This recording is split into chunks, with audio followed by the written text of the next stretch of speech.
भजन करे राम का प्यारे कर्म की आशमत कीजिए।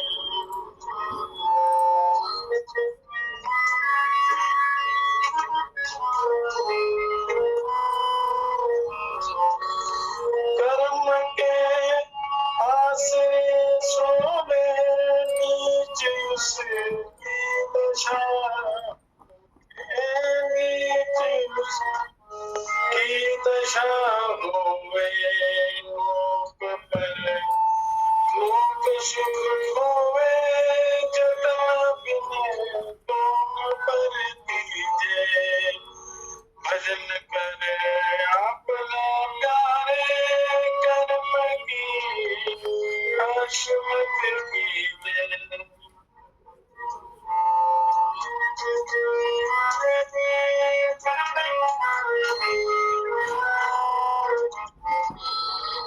करो विधि से जतन भाई, सफल सब होई। करो विधि से भजन भाई, सफल सब काम होई। नंद सुख पाई धीर्य मन सनागे। भजन कर राम का प्यारे कर्म की आशमत कीजिए। जतन कर अपना प्यारे कर्म की आशमत कीजिए।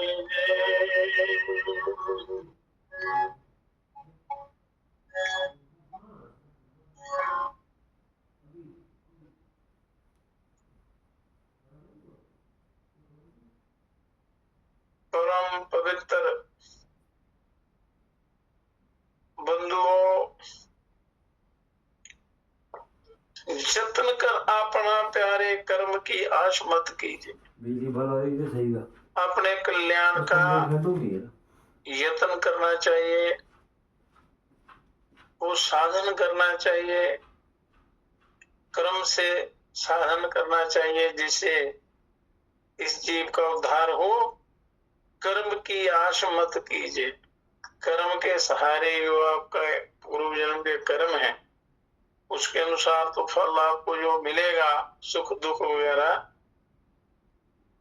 पर जिसके लिए आपका जन्म हुआ है उस लक्ष्य की प्राप्ति के लिए आपने अभ्यास करना है, यत्न करना है, साधना करनी है। मनुष्य का शरीर बड़ा गुणकारी है और 84 लाख योनियों में जितने भी जीव जंतु हैं उनमें मनुष्य को ही अकल मिली है, परमात्मा से बुद्धि मिली है।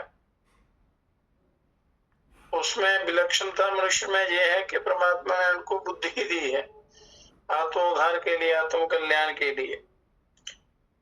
ईश्वर की इतनी बड़ी भारी दया है तो फिर उससे और क्या मांगना है।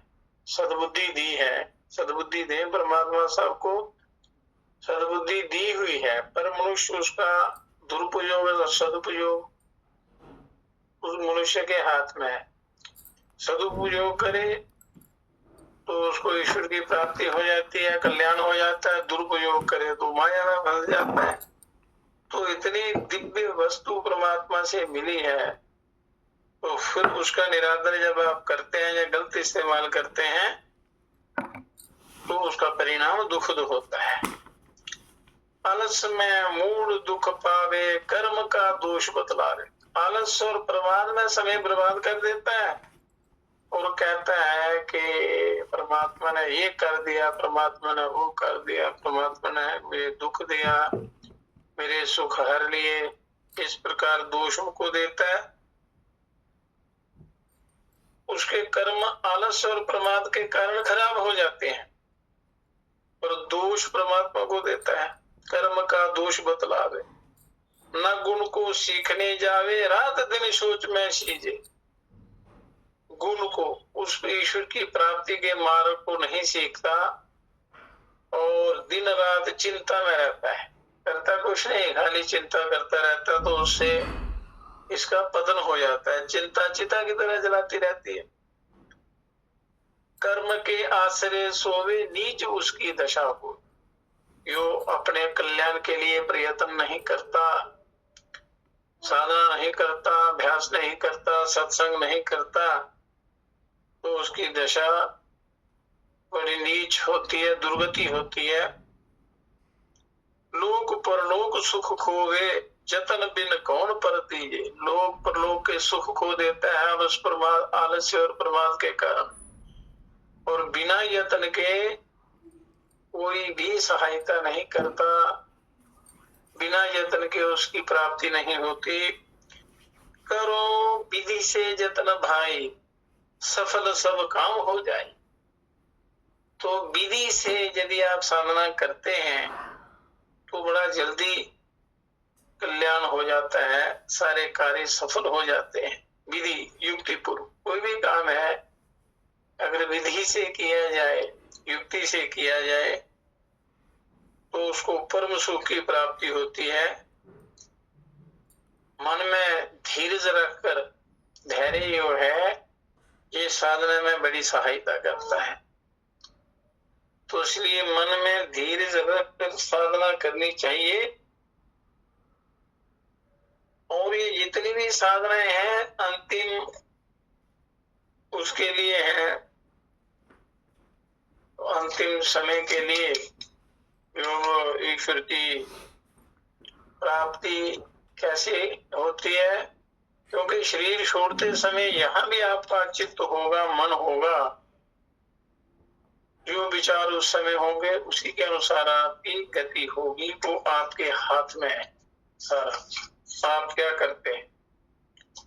तो इसलिए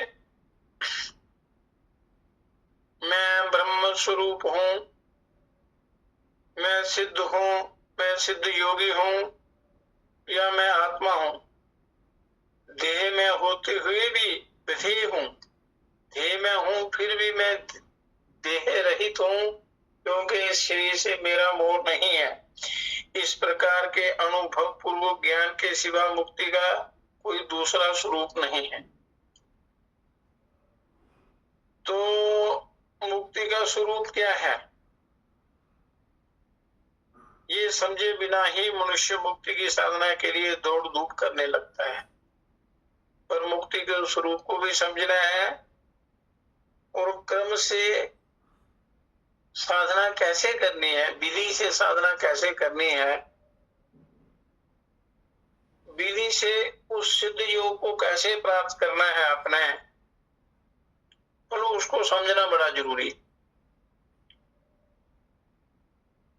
परंतु उसके स्वरूप को समझने के लिए प्रयास नहीं करता है ये मनुष्य, आलस्य और प्रमाद के कारण साधना नहीं करता, विषय सुख में फंस जाता है, विषयों के सुख में। तो जब तक इन विषयों से विमुख नहीं होगा तो साधना की तरफ आपका मन नहीं लगेगा। तो उसको समझने के लिए साधक को साधन संपन्न होने की आवश्यकता है, योग साधना करने की आवश्यकता है, क्योंकि इसके बिना मुक्ति का रहस्य कदाचित बुद्धि में तो आ भी जाए, परंतु जब तक हृदय विशुद्ध नहीं होता तब तक वह ज्ञान उसमें स्थिर नहीं हो सकता। ध्यान की स्थिरता के लिए आपका अंतःकरण बिल्कुल निर्मल होना चाहिए, उसके लिए प्रयत्न होना चाहिए, अभ्यास होना चाहिए, साधना होनी चाहिए। अतः मुक्ति की प्राप्ति के लिए ये परम आवश्यक है कि विवेक द्वारा परम वैराग्य का अभ्यास करें। विवेक के द्वारा वैराग्य की साधना करें, धीरे धीरे इनसे मान हटाए, तभी आपका योग सिद्ध होगा। इसके सिवा दूसरा कोई उपाय नहीं है। यानी मृत्यु के समय चित्त में जैसा संकल्प होता है उसी के अनुसार मरने वालों की ऊंची नीची गति होती है। ये सिद्धांत हमारी संस्कृति में सदियों से चला आ रहा है। जिस मनुष्य में जरा भी धर्म भावना होती है, थोड़ी सी भी, तनिक भी, उसकी इस सिद्धांत के ऊपर आस्था होती है और वह जानता है कि यदि अधोगति से बचना है तो सुधर्म का आचरण करना बड़ा आवश्यक है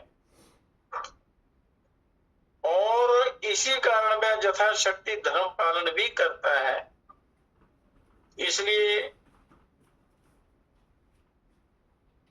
आज हम इस सिद्धांत के विषय में चर्चा करेंगे, इसके रहस्य को समझने का प्रयत्न करेंगे और क्रम से, विधि से साधना कैसे करनी है, योग सिद्ध कैसे होना है अपने, उसकी ओर बढ़ेंगे। तो साधक कितने कोटि के होते हैं? इसके साधक जो हैं आत्मोन्नति के साधक, क्योंकि भक्ति या ज्ञान की साधना करने वालों को ये सिद्धांत बहुत ही भ्रम में डालता है और उन्हें ये भय लगा ही रहता, दिखता है कि हाय मृत्यु के समय क्या होगा, क्या होगा, मृत्यु के समय क्या होगा।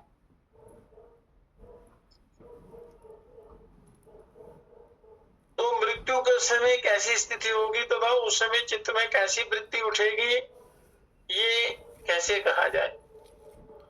तो ऐसी भीति सभी में रहती है, ऐसा भय जो है सभी में रहता है, ऐसा भ्रम सभी में रहता है और सच्ची समझ ना होने के कारण वो विह्वलता पैदा करती है।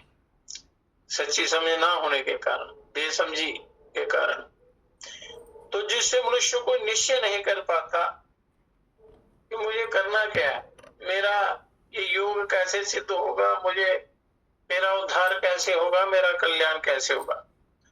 तो भगवान श्री कृष्ण जी गीता में कहते हैं कि यं पापी स्वर्णम भावम तेजते कलेवरम तुम तो वेति कौन्तेय सदा तद्भाव भक्तिदा तस्मात् सर्वेषु कालेषु माम् अनुस्मरः मय्यर्पितमनो बुद्धिर्मावे वेद्य संशयम्। कहते हैं कि जैसी जैसी भावना करता हुआ अर्थात जिसका स्मरण करता हुआ मनुष्य शरीर छोड़ता है, मनुष्य को मृत्यु को प्राप्त होता है। जिस जिस भाव में उसी उसी योनि विशेष को प्राप्त होता है, उसके अनुरूप शरीर धारण करता है। अब मृत्यु काल में साधारणतः कैसी भावना रहती है, ये समझाते हुए भगवान श्री कृष्ण जी कहते हैं कि जिस भावना का जीवन काल में अधिक अनुशीलन होता है, जैसे अभी योगाभ्यास करते हैं, साधना करते हैं, प्राणायाम करते हैं और उस क्रिया योग या सिद्ध योग की साधना करते हैं, तो अभ्यास जब पक्का होता है, वही भावना मृत्यु काल में स्फुरित होती है जिसका ज्यादा अभ्यास होता है। अगर विश्व भोगों में अभ्यास ज्यादा होगा, वो ममता का विश्व वासना का, तो वही आगे आएगी, फिर वही जन्म वासना के अनुसार मिलेंगे। जीवन भर मनुष्य जैसा काम करता है वैसे ही काम का स्मरण ये शरीर देह त्याग के समय होता है। यदि भजन किया हुआ होता है तो भगवत स्मरण, और यदि विषय सेवन किया हुआ होता है तो विषय याद आते हैं। सदा तद भाव भाविक भक्ति का यही भाव है कि जो जैसा जैसा चिंतन स्मरण या अभ्यास करता है, उसको अंतिम समय में ये शरीर वस्त्र बदलने में वैसा ही ध्यान आता है। इसलिए भगवान मनुष्य को सावधान करते हुए कहते हैं कि जब वस्तु स्थिति ऐसी है तब जीवन के सारे समय में मेरा स्मरण करते हुए, उस ईश्वर का स्मरण करते हुए, हे अर्जुन तुम अपने सारे व्यवहार करो, यूं करने से तुम्हारे मन और बुद्धि मुझ में ही लगे रहेंगे। व्यवहार क्या है? जो शास्त्रानुकूल व्यवहार होता है वो करना, ये नहीं है कि उल्टे सीधे कर्म करते रहे। और इससे मृत्यु काल में मेरा ही स्मरण होगा और वैसी दशा में तुम निसंदेह मुझको ही प्राप्त करोगे। ये बात हुई भक्ति और ज्ञान मार्ग का अनुसरण करने वाले साधक की। योगी के लिए श्री भगवान कहते हैं ओम इत्येकाक्षरम ब्रह्मम व्याहरणम मामनुस्मरणम, ये सजाति त्यज्य देहं त्यजन देहं सजाति परमागतिम। कि योगी तो जब मृत्यु काल के समीप आता है तब प्रणव का उच्चारण और मेरा स्मरण करते हुए शरीर त्याग करता है। प्रणव का अभ्यास किया होता है, ओम का अभ्यास किया हुआ होता है। शास्त्रों में, उपनिषदों में, सारे वेदों में ये ओम का बड़ा विशेष और विशद वर्णन है। कहते हैं अनहद की धुन प्यारी साधो, अनहद की धुन प्यारी है। अनहद की, अनहद जिसकी कोई हद नहीं है, जिसका कोई पार नहीं है, जिसका कोई पार परला नहीं है, अनंत है, असीम है, अखंड है, अपार है। तो ऐसा वो जो ब्रह्म का नाद उसको ओम कहते हैं। तो जो उस प्रणव का उच्चारण करते हुए मेरा स्मरण करता है, शरीर त्यागता है, इसलिए वह परम गति को प्राप्त होता है।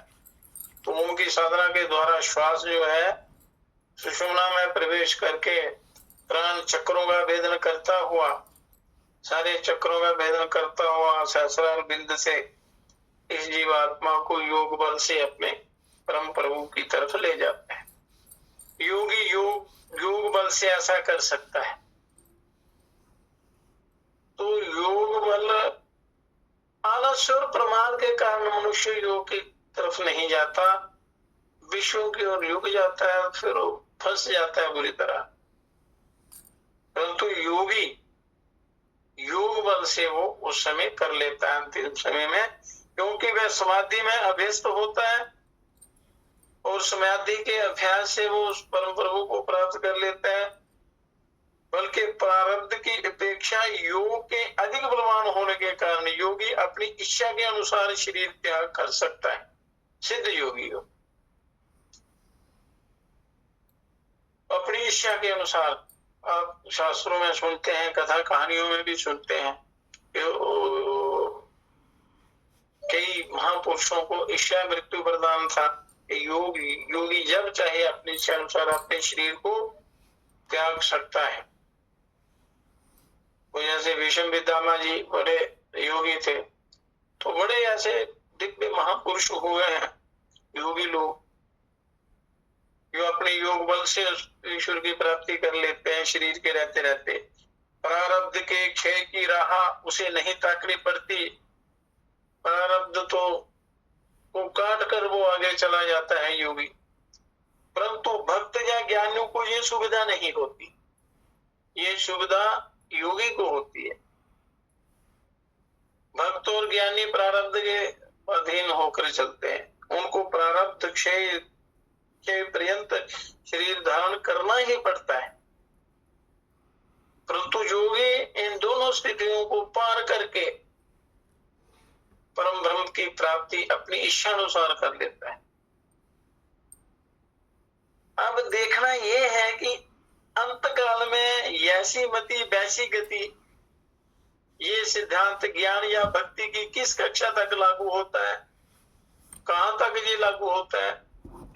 विचार करने पर यह मालूम होता है कि जिस साधक का जब तक देहाध्यास दूर नहीं होता, ध्येय का आभास जो है दूर नहीं होता, यानी जब तक ध्येय में अहम बुद्धि निर्मूल नहीं हुई है, तब तक ही उस साधक पर यह सिद्धांत लागू होता है। इस विषय को अष्टावक्र जी इस प्रकार समझाते हैं दिव्य ज्ञान। यदि देहम पृथक कृत्वा चिति विश्राम्य तिष्ठसि अधुनेव सुखी शांतो बंध मुक्तो भविष्यसि। अष्टावक्र राजा जनक से कहते हैं कि हे राजन, यदि तुम ये निश्चय करो कि तीनों देहों में से मैं भिन्न हूं, अलग हूं, इसलिए इन देहों के धर्म मुझे स्पर्श नहीं कर सकते, तथा मैं चेतन स्वरूप आत्मा हूं और इस प्रकार तीनों देहों का दृष्टा हूं। यदि इस प्रकार के भावों की प्राप्ति हो जाए तो उसी क्षण तुम जन्म मरण के बंधन से सदा के लिए मुक्त होकर सुखी और शांत हो जाओगे। तात्पर्य यह है कि जब तक देहाध्यास है तब तक ही जन्म मरण का बंधन बंधन है। जब तक ये है कि मैं ये देह मेरा है, मतलब अपने स्वरूप को नहीं जानना, शरीर को ही अपनी आत्मा मान बैठना, ये जन्म मरण का बंधन है। और देहाध्यास छूटते ही साधक उस बंधन से मुक्त हो जाता है, उसका योग सिद्ध हो जाता है। इसको सिद्ध योग कहते हैं। इस प्रकार ये साधक ज्ञान या भक्ति के द्वारा अपने आत्म स्वरूप को सिद्ध कर चुका है और इस कारण अपने तीनों देहों से मुक्त हो गया है, उसके ऊपर यह सिद्धांत लागू नहीं होता कि अंतगति सोमति, ये उसको पार कर जाता है। योगी तो योग साधना के द्वारा पार कर ही जाता है, वो करता है तो योगी सर्वोपरि होता है। क्योंकि इस प्रकार के साधक तो जीवन काल में ही ये निश्चय कर लेते हैं कि स्थूल देह ही जन्म लेता है और स्थूल देह ही मरता है। सूक्ष्म शरीर जब स्थूल शरीर धारण करके माता के पेट से जन्म लेता है, तब कहते हैं कि उसका जन्म हो गया, मतलब बाहर निकलता है गर्भ से तो कहते हैं जन्म हो गया। और वही सूक्ष्म शरीर जब स्थूल देह को छोड़कर अन्यंतर जाता है, तब कहा जाता है कि उसकी मृत्यु हो गई। एक शरीर को छोड़कर सूक्ष्म शरीर दूसरा शरीर धारण करता है तथा आत्मा कहीं आता जाता नहीं, ये बात ज्ञानी को प्रत्यक्ष होती है। अतएव मैं ये नहीं मानता कि उसकी कभी मृत्यु होगी। परंतु अज्ञानी जिसको देहाध्यास ज्ञानी है, ऐसा मनुष्य स्थूल देह की मृत्यु होने पर अपनी मृत्यु मान बैठता है। वास्तव में उसकी अपनी मृत्यु नहीं होती और इसके परिणाम स्वरूप सूक्ष्म शरीर के अनेक छोटी बड़ी योनियों में होने वाले आवागमन को अपना ही आवागमन मान लेता है। इसके विपरीत ज्ञानी अपने को आत्मा मानने के कारण उसका ये अटल निश्चय होता है कि किसी भी काल में उसकी मृत्यु नहीं होती, आत्मा की मृत्यु नहीं होती, क्योंकि आत्मा स्वरूप से ही अजर अमर और अविनाशी है। इस प्रकार ज्ञानी के लिए जब मृत्यु है ही नहीं, तब उसके लिए मृत्यु काल कहां से आएगा और वह स्मरण ही किसका करेगा तथा किसकी वह चिंता करेगा।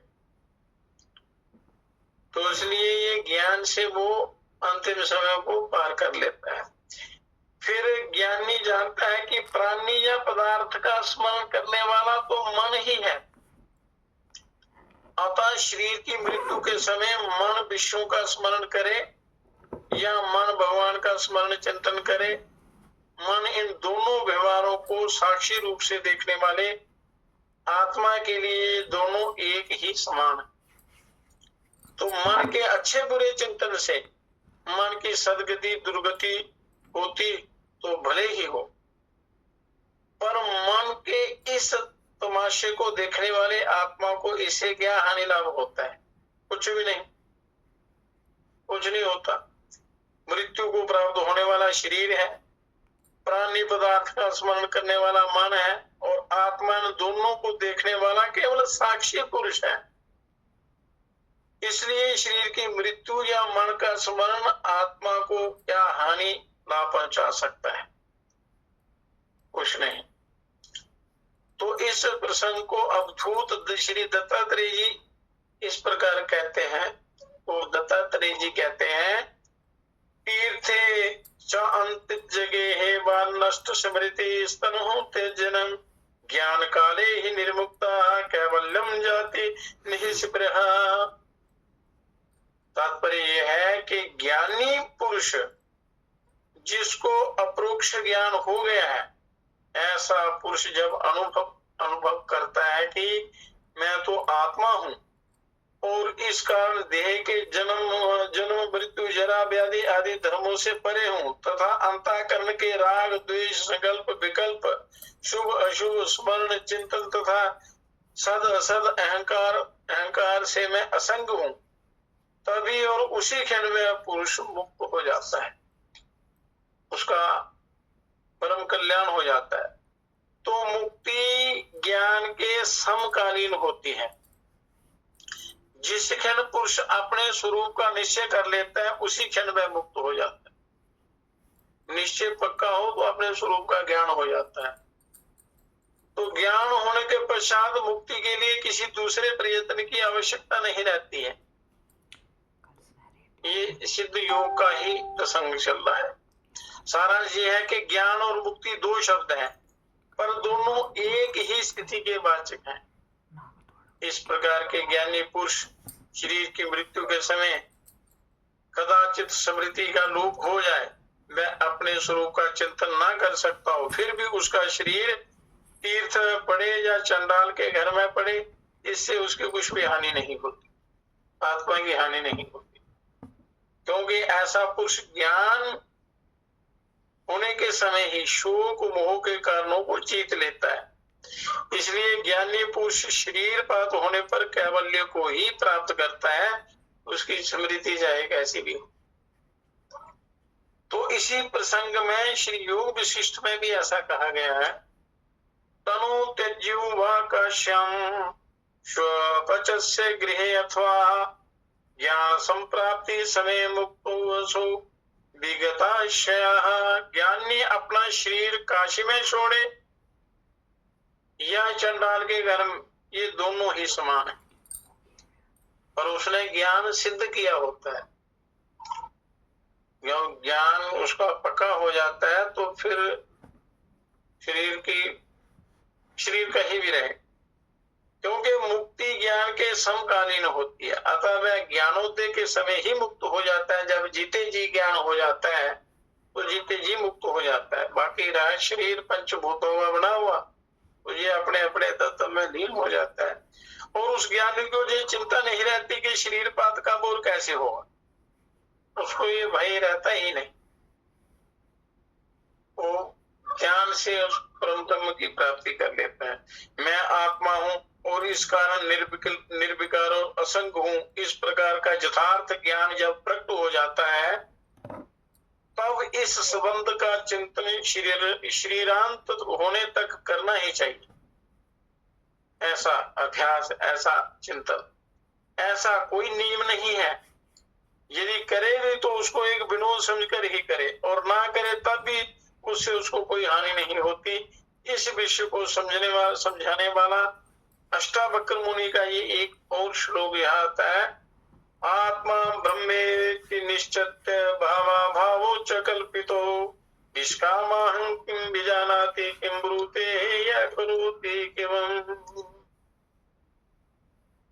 कि मैं आत्मा हूँ, अतएव ब्रह्म स्वरूप ही हूँ, ये जिस ज्ञानी को अपरोक्ष अनुभव हो गया है, वह देह के जन्म मरण को कल्पना मात्र मानता है। जन्म और मृत्यु के समय उसको ना हर्ष और ना शोक होता है।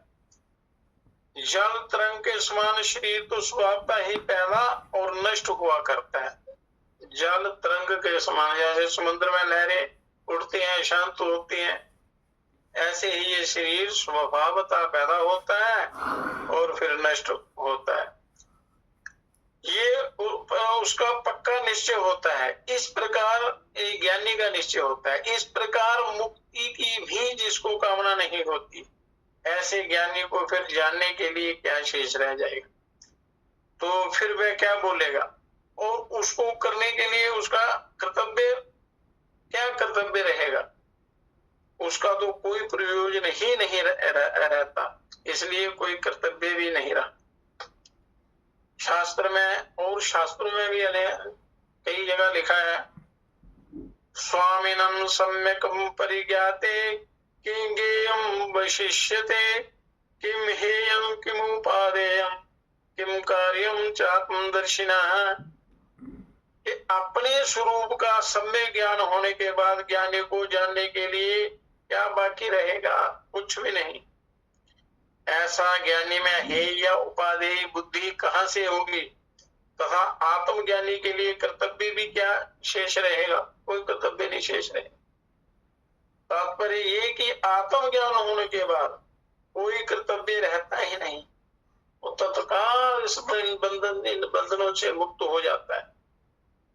तो उत्तर गीता में भी लिखा है, ज्ञानामृतेन तृप्तस्य कृतकृतस्य योगिनः ना चास्ति किंचित कर्तव्यमस्ति चैनं स तत्त्ववित्।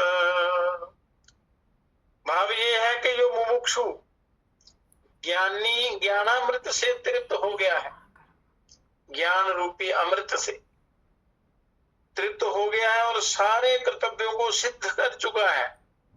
और यदि वह माने कि अब भी कुछ करने के लिए बाकी है तो जानना चाहिए कि उसको ज्ञान का साक्षात्कार हुआ ही नहीं।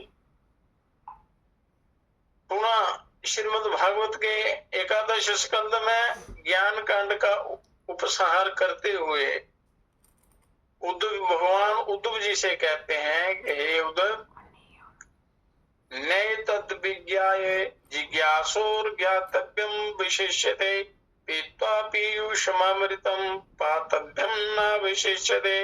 हे उद्धव, जैसे अमृत का पान करने के बाद दूसरा कुछ पीने के लिए अवशिष्ट नहीं रह जाता, उस पीने के में अमृत से ऊपर कोई वस्तु नहीं है, उसी प्रकार मुमुक्षु को इतना ज्ञान होने के बाद कुछ जानना बाकी नहीं रहता, कुछ जानना बाकी नहीं रहता, उसका कोई कर्तव्य विशेष नहीं रहता जब पूर्ण ज्ञान हो जाता है। तो शरीर की रचना ही ऐसी है कि मृत्यु काल में मनुष्य कुछ भी चिंतन करने में समर्थ नहीं होता,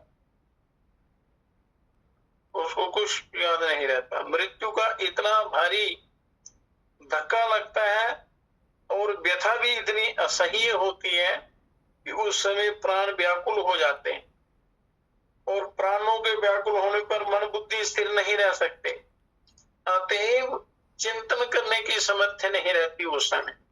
ऐसी स्थिति लगभग सभी मनुष्यों की होती है, लगभग कोई बिरला योगी ही उस स्थिति को पार करता है। उसमें ज्ञानी ज्ञानी का भेद नहीं होता, क्योंकि ये तो देह का धर्म है।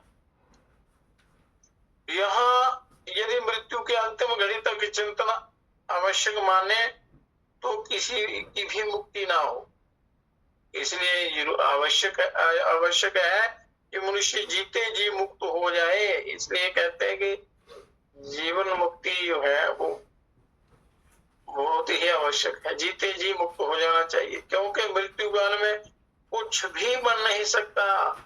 जब शरीर कमजोर हो जाता है तो उस समय कुछ भी नहीं हो सकता। आग लगने पर कुआं खोदने से क्या होगा, तो पहले ही साधना करनी चाहिए।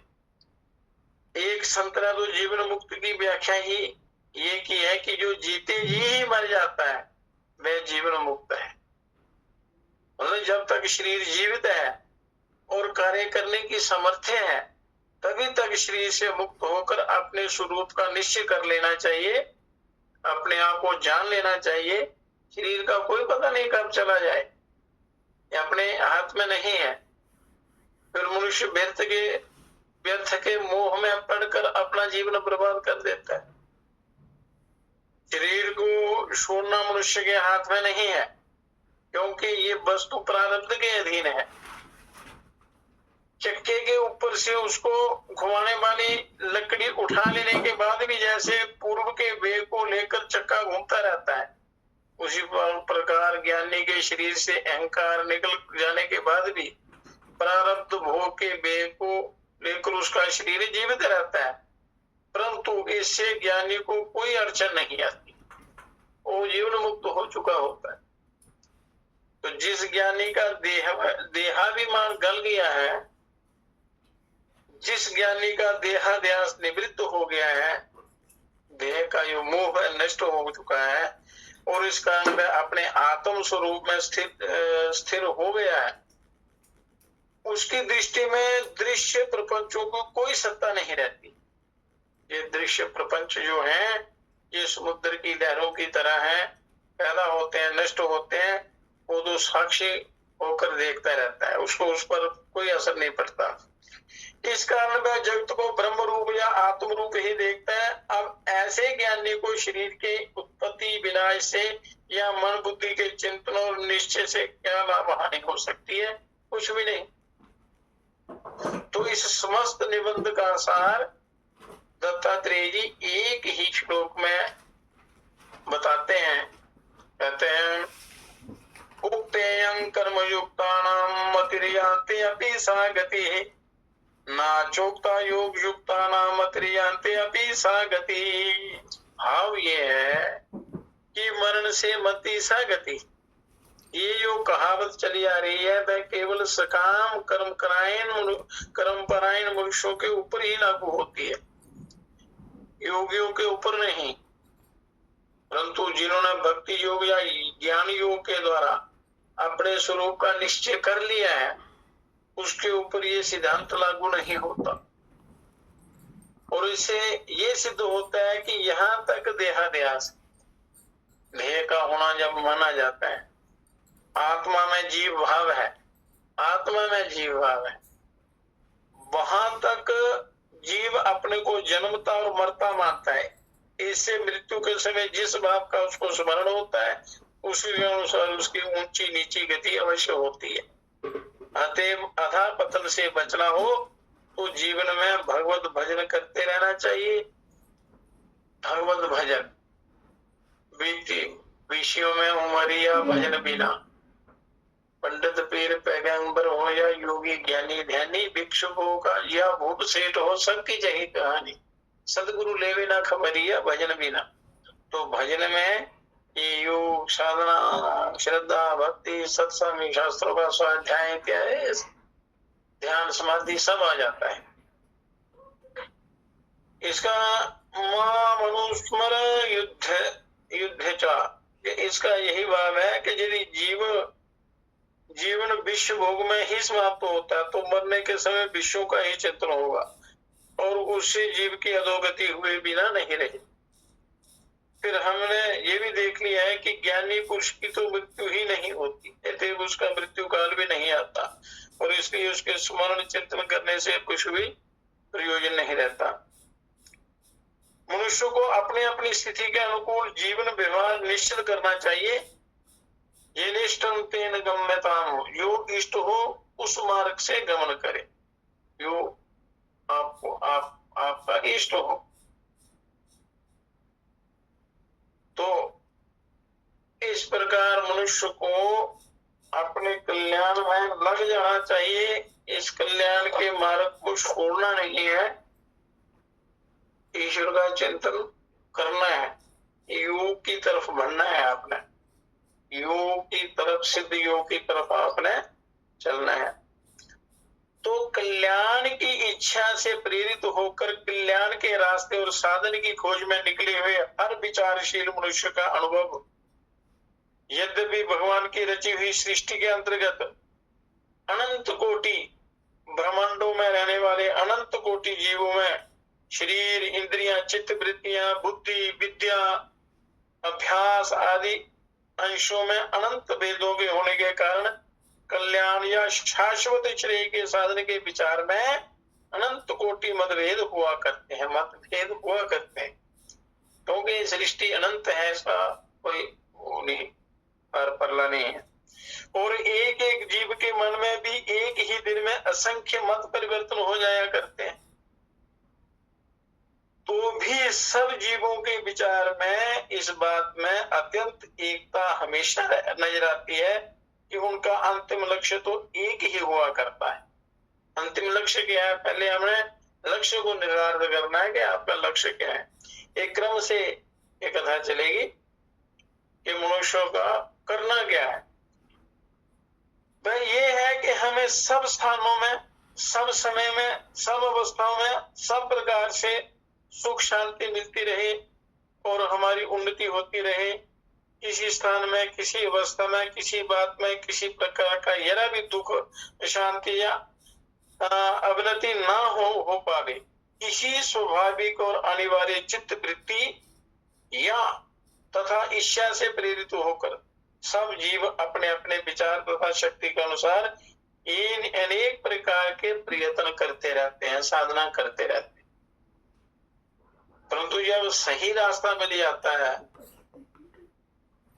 तो प्रयत्न करते करते मार्ग मिल जाता है, कल्याण हो जाता है। पर प्रयत्न मनुष्य करे तब जीवन का चिन्ह है।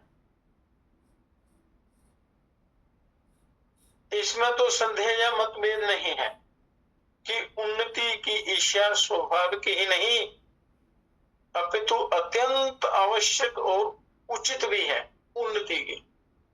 पर उन्नति कैसी हो, जो कल्याण करने वाली उन्नति हो।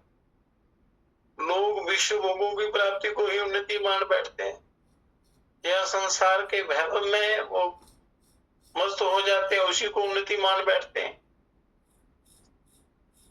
क्योंकि उन्नति की इच्छा तथा उसके साधन का विचार और उसे प्राप्त करने का उद्योग करना, यही एक हर जीव के जीवन का मुख्य और असंदिग्ध चिन्ह है। सच पूछिए तो ये कहने में भी अत्युक्ति ना होगी कि यहाँ उन्नति की इच्छा, उन्नति का विचार और प्रयत्न ना होते हो, वहां या तो जाना ही नहीं है, या तो यान ही नहीं है, अथवा वह यान घटते घटते स्नेह स्नेह मृत्यु को अग्रसर हो रही है। अर्थात ऐसा जीव जीवन्नपि मृत एव कहने को जीवित होते हुए भी यथार्थ में मुर्दा ही है, जब वो अपने कल्याण की तरफ नहीं बढ़ता है तो जीते जीव वो मुर्दे के समान है। ये एक ऐसी सर्वथा सत्य बात है कि जिसका निराकरण या प्रतिवाद तो दूर रहा, जिसके बारे में मतभेद या शंका तक ही नहीं हो सकती। तो उन्नति का सच्चा अर्थ क्या है? उन्नति क्या है? अब उन्नति के भ्रम में फंस जाते हैं कि संसार के वैभव प्राप्त कर लिए उन्नति हो गई, संसार के विषयों में रचे बचे रहे या बहुत वैभव प्राप्त कर लिया, विषय भोग प्राप्त हो गए, बड़ा ऊंचा पद मिल गया, तो उसी को आप उन्नति मानते हैं। उन्नति का सच्चा अर्थ क्या है?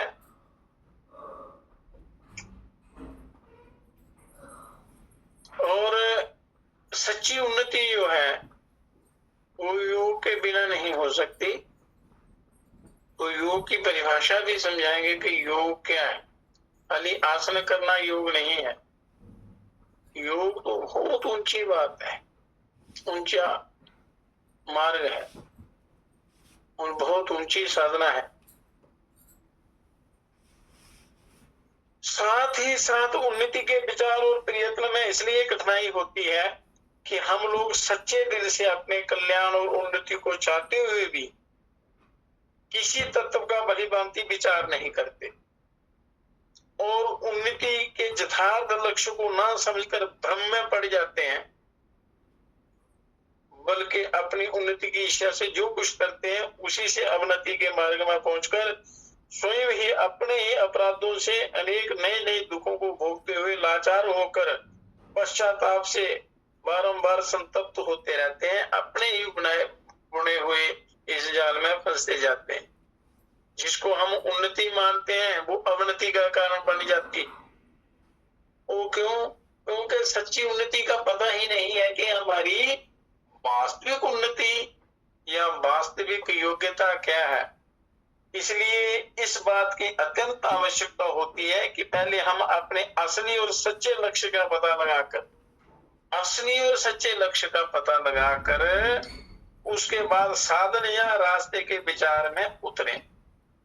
वो साधन करना या वहां करना, तो ये पक्की कर लेनी चाहिए ये बातें, ये निश्चय पहले से कि हमारा कल्याण या असली उन्नति क्या है और उसका सही रास्ता क्या है।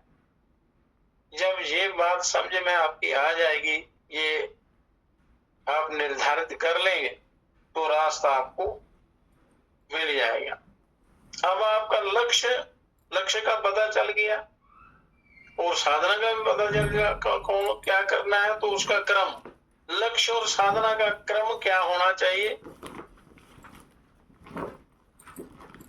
तो शास्त्र कहते हैं कि लौकिक कार्यों में भी तो यही क्रम होता है कि पहले हम अपने प्राप्य स्थान, अपना जो डेस्टिनेशन है उसका संकल्प या निश्चय कर लेते हैं कि हमें प्रयागराज में जाना है, तो पहले निश्चय कर लेते हैं और उसके बाद रास्ते के बारे में जिज्ञासा करने लगते हैं कि कौन सा रास्ता हमें ठीक रहेगा, कौन सा रास्ता शॉर्टकट रहेगा और सरल भी रहेगा और सुविधाजनक रहेगा।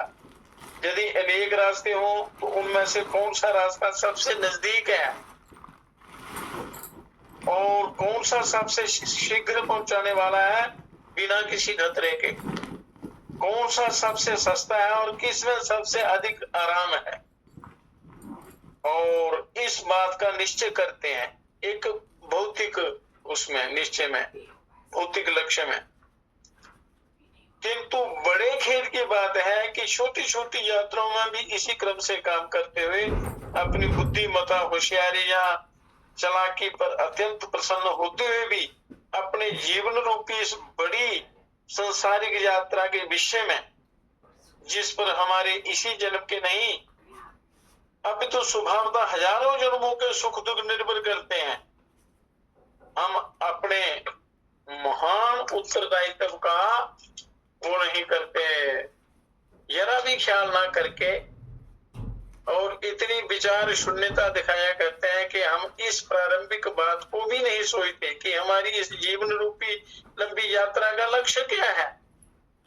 छोटे छोटे लक्ष्यों में तो हम ध्यान करते हैं और यो इस जीवन रूपी यात्रा का लक्ष्य आपने कोई निर्धारित नहीं किया, ना उसके लिए कोई साधन अपनाया। जीवन ऐसे ही खाने पीने में, सोने में, लड़ाई झगड़े में, विषय भोगों में, खेल कूद में सारा समय हम बर्बाद कर देते हैं। तो ये बड़े उपहास की बात। यात्रा तो शुरू हो चुकी और हम अपने लक्ष्य की दिशा को भी ना जानते हुए यात्रा में बहुत दूर निकल जाने के बाद भी लक्ष्य का विचार ना करके रास्ते में मिलने वाले हर व्यक्ति से पूछते हैं कि हमें किस मार्ग से चलना चाहिए, अथवा केवल चर्चा मात्र करते हैं कि अमुक मार्ग ही अच्छा है, अमुक नहीं, ये इत्यादि इत्यादि। इससे बढ़कर या इसके समान भी उपहास की बात और क्या हो सकती कि स्वयं हम ही ना जाने कि हमें कहाँ जाना है, और यही नहीं हम औरों के साथ चर्चा भी करते रहे कि कौन सा रास्ता अच्छा है इत्यादि इत्यादि, ऐसे विचारों में उलझे रहते हैं। तो इस बात का परिणाम क्या होता है, इसका परिणाम क्या है, टाइम 11:05, 6 घंटे बहुत होते हैं सड़क के लिए, 4 से 6 घंटे। नहीं जानते हैं कि हमें कहाँ जाना है और किस लिए अपने लक्ष्य का इसलिए अपने लक्ष्य का निर्देश ना करते हुए हर एक व्यक्ति से अपने मार्ग या साधन के बारे में प्रश्न करते हैं या सलाह मांगते चलते हैं, तब इसका यही परिणाम स्वाभाविक, उचित और अनिवार्य भी है कि जिससे सलाह मांगी जाती है, जिससे हम पूछते हैं, वह हमारे भीतर के लक्ष्य को न जानते हुए और कदाचित अपने अंदर के लक्ष्य का भी विचार ना करते हुए उसी क्षण उसके मन में जो मार्ग अच्छा या हितकर लगेगा उसी को बता सकेगा और बताने को विवश भी होगा, जब तक अपना पता ही नहीं है अपने लक्ष्य का। अतः हमें सबसे पहले अपने असली और सच्चे लक्ष्य का पता लगाना होगा कि वो क्या है। तो वो शास्त्रों में स्पष्ट रूप से लिखा हुआ है कि मनुष्य का लक्ष्य है आत्म कल्याण, आत्मोन्नति, परम ब्रह्म की प्राप्ति, जीवन की सफलता। लक्ष्य का निश्चय हो जाने के बाद साधन का विचार अपने आप पैदा हो जाए, साधन आपको अपने आप मिलना शुरू हो जाएंगे। इसलिए विचार किया जाता है कि मनुष्य जाति का असली लक्ष्य क्या है। तो असली लक्ष्य एक ही है मनुष्य जाति का, पर जानते हुए भी मनुष्य अनजाना बन जाता है, उसको नजरअंदाज कर देता है और उस लक्ष्य को इग्नोर करता रहता है। ये विचार आरंभ करने से पहले ये आक्षेप हो सकता है कि एक एक मनुष्य के मन में भी एक ही दिल में और एक एक क्षण में बहुत सी इच्छाएं पैदा होती रहती हैं अनंत इच्छाएं पैदा होती रहती हैं, अनेक विचार पैदा होते रहते हैं हर व्यक्ति के, अलग अलग व्यक्तियों के हृदय में, और उसमें बारंबार परिवर्तन भी हुआ करता है। अतः एक ही व्यक्ति के हृदय का भी एक ही निश्चित और नियत लक्ष्य नहीं होता, लोगों के अलग अलग लक्ष्य होते हैं। भौतिक बाद में भी, भौतिक जीवन में भी मनुष्य के अलग अलग लक्ष्य होते हैं। कोई डॉक्टर बनना चाहता है, कोई इंजीनियर बनना चाहता है, कोई बिजनेसमैन बनना चाहता है, कोई कुछ कोई कुछ। ऐसी हालत में हजारों प्रकार के अत्यंत विभिन्न विचारों के मनुष्यों का एक ही लक्ष्य कैसे हो सकता है? पर लक्ष्य है एक ही। इस प्रश्न का उत्तर ये है कि जब एक एक मनुष्य के विचारों और इच्छाओं में भी विपुल भेद हो जाया करते हैं, तब अनंत कोटि मनुष्यों के विचारों में अनंत भेदों का होना अवश्यंभावी है। अनंत भेदों का, ऐसी दशा में सबके मन में एक ही इच्छा या लक्ष्य का होना असंभव सा मालूम होता है। तो भी बड़े आश्चर्य और आनंद की बात है कि जब हम ऊपर ऊपर का विचार छोड़कर गहरे विचार में उतरते हैं, तब हमें उसी क्षण पता लग जाता है कि यद्यपि मनुष्य के विचारों में और चित्तवृत्तियों में संख्यातीत भेद है, बहुत बड़ा भेद है, संख्यातीत, संख्या से भी परे भेद है, तो भी हम सबका अंतिम असली और सच्चा लक्ष्य तो एक ही है। जब आप ध्यान करेंगे, चिंतन करेंगे, विचार करेंगे, विचार करते करते आप इतनी गहराई में चले जाएंगे, आपको उसका अनुभव होने लगेगा कि हमारा सबका लक्ष्य क्या है, एक ही प्रकार का है और एक ही प्रकार के लक्षणों वाला है। अगर गहराई से आप सोचेंगे तो वो बिना अभ्यास के, बिना साधना के, बिना विचार के वो नहीं होता। योग में उतरेंगे, योग को अपनाएंगे, तो फिर पता चलेगा कि हमारा लक्ष्य क्या है। वास्तव में एक ही लक्ष्य है, पर संसार में ज्यादा लिप्त होने के कारण उस लक्ष्य का पता नहीं चलता और मनुष्य अनंत विचारों में भटकता रहता है। ये बिल्कुल सत्य है कि एक आदमी पैसे के पीछे पड़ा हुआ नजर आता है, दूसरा शरीर की तंदुरुस्ती और बल की खोज में है, तीसरा विद्या की चिंता में रहता है, चौथा कीर्ति का भूखा है, इत्यादि इत्यादि अनेक प्रकार के विचार और अनेक प्रकार की इच्छाएं लोगों में है।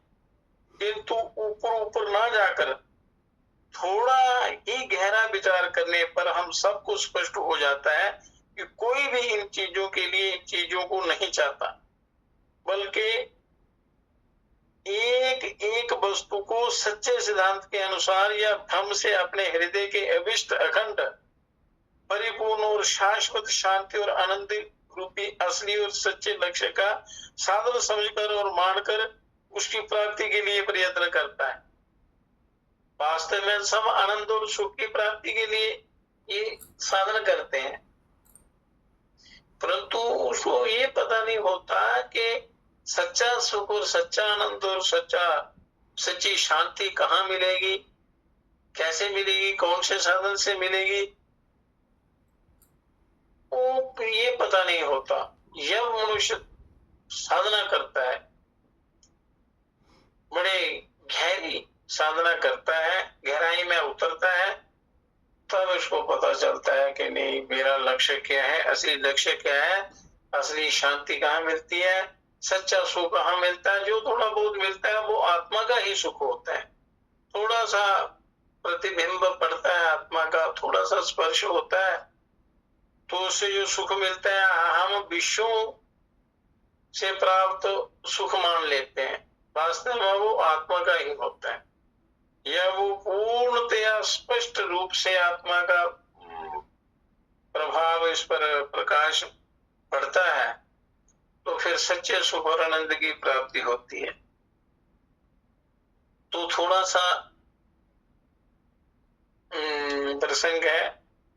रात दिन पैसे का ही चिंतन और ध्यान करने वाले किसी व्यक्ति से पूछा जाए कि तू पैसा क्यों चाहता है, क्यों दिन रात मशीन की तरह लगा हुआ है पैसा कमाने, तो वह जवाब देगा कि पैसे में अमुक अमुक भोगों का उपभोग कर सकता हूँ, उस पैसे से मैं घर बनाऊंगा, ये भोग करूंगा, वो करूंगा संसार के।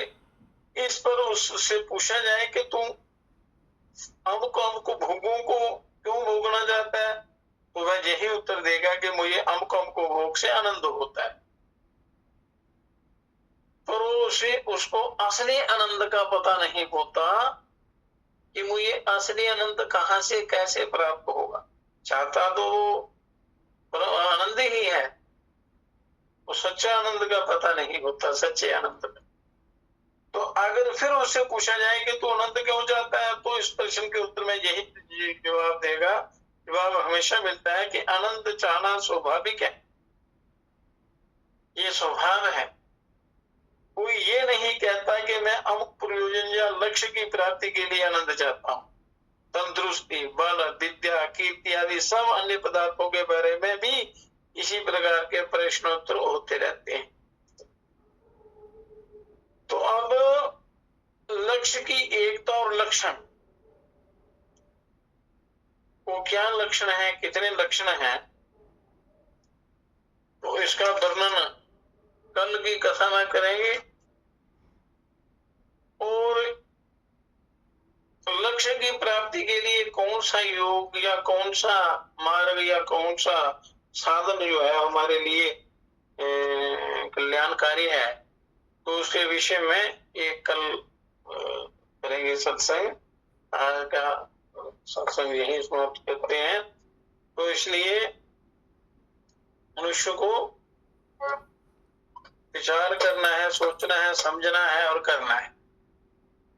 समझ आ जाए तो बड़ा जल्दी कल्याण हो जाता। तो इसलिए महागुरुओं की शरण में, महासंतों की शरण में, वृद्धों की शरण में, क्योंकि जो वृद्ध लोग होते हैं,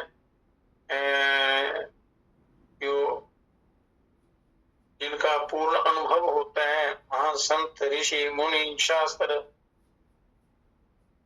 इनसे ज्ञान प्राप्त करते हुए, इनका उपयोग करते हुए हमें अपना उद्धार करना है, कल्याण करना है। पर सबसे पहले आपका लक्ष्य निर्धारित होना चाहिए। अगर लक्ष्य आपका विश्व भोग है तो फिर करोड़ों कल्प भी आपका कल्याण नहीं हो सकता, सच्चा सुख, सच्चा आनंद नहीं आ सकता। इनमें विश्व भोगों में दुख ज्यादा है, सुख नाम मात्र का भी नहीं, नाम मात्र का थोड़ा सा वो सुख, वो विश्व का जो सुख है उसको हम सच्चा सुख मान लेते हैं। एक छोटे से सुख की प्राप्ति के लिए, विश्व सुख की प्राप्ति के लिए बहुत बड़ा ये वो करना पड़ता है, कष्ट सहन करना पड़ता है। तो ये सच्चा सुख स्वभावता आपके अंदर ही है, स्वाभाविक रूप से, और उसको हम नजरअंदाज करते हुए, मतलब इग्नोर करते जाते हैं, उस पर पर्दा डालते जाते हैं, वो माई सब इन मलों से वो ढक जाता है, वो सच्चा सुख आपको मिलता नहीं। वो ये जिस सुख का हम अनुभव करते हैं तो वो वास्तविक सुख नहीं होता है, उसमें दुख छिपे रहते हैं। इसलिए सच्चे सुख की प्राप्ति के लिए, सच्चे आनंद की प्राप्ति के लिए, वो ईश्वर की प्राप्ति के बिना नहीं मिल सकता। उसके लिए साधन करना है, करना है। जतन कर अपना प्यारे कर्म की आश मत कीजिए।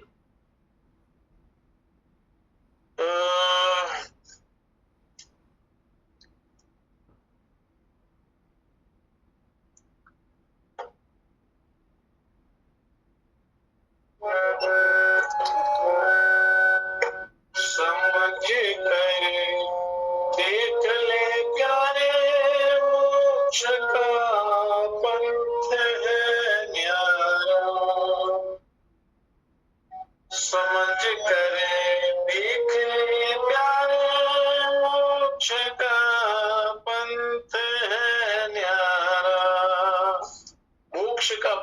हुआ है। ये बड़ा न्यारा है, दिव्य है, इसको जानना आपका परम धर्म है। यज्ञ तप दान करने से स्वर्ग के धाम को पावे, भोग कर भोग देवन के जिन्हें पर होगा अवतारा, समझ कर देख ले प्यारे मोक्ष का पंथ है न्यारा। उस मोक्ष के पंथ को आपने जानना है, जानने का प्रयास करना है। कर्म की डोर से बांधा कभी नीचे कभी ऊपर, कभी नीचे कभी ऊपर, भटकता जीव जोनों में फिरे नहीं कोई निस्तारा। तो जिसकी चर्चा चल रही थी वही इस भजन में दिया हुआ है। भटकता जीव जोनों में फिरे नहीं कोई निस्तारा, समझ कर देख ले प्यारे मोक्ष का पंथ है न्यारा।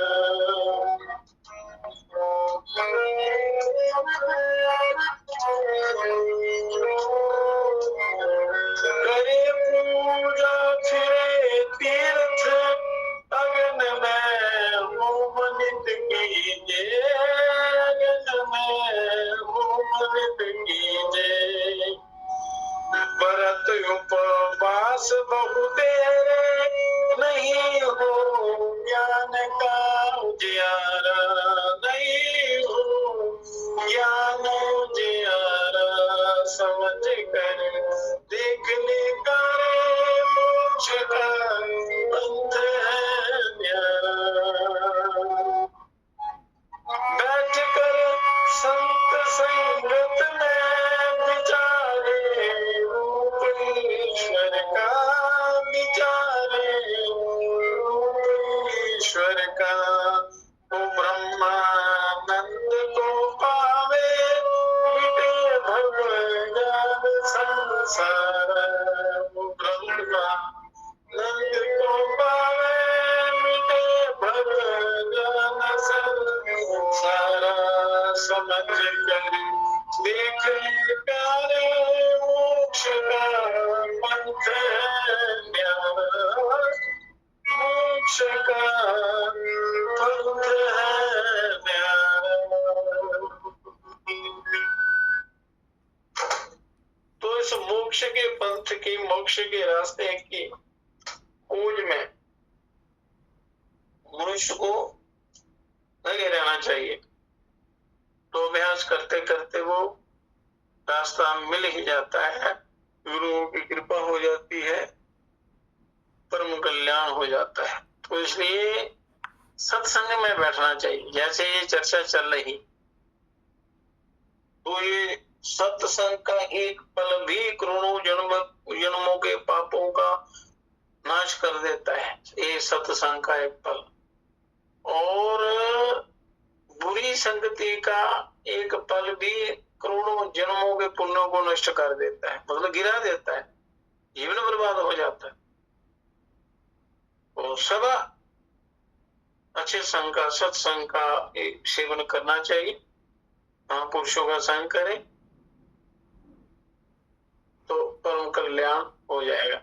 क्योंकि मनुष्य की आयु बहुत कम है इस कलिकाल में।